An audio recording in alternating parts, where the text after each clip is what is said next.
You ask Tiger to solve. This deals with linear equations with one unknown. The final result is x equals 9/7. Let's solve it step by step.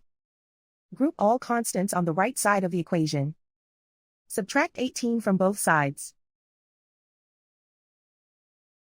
Simplify the arithmetic.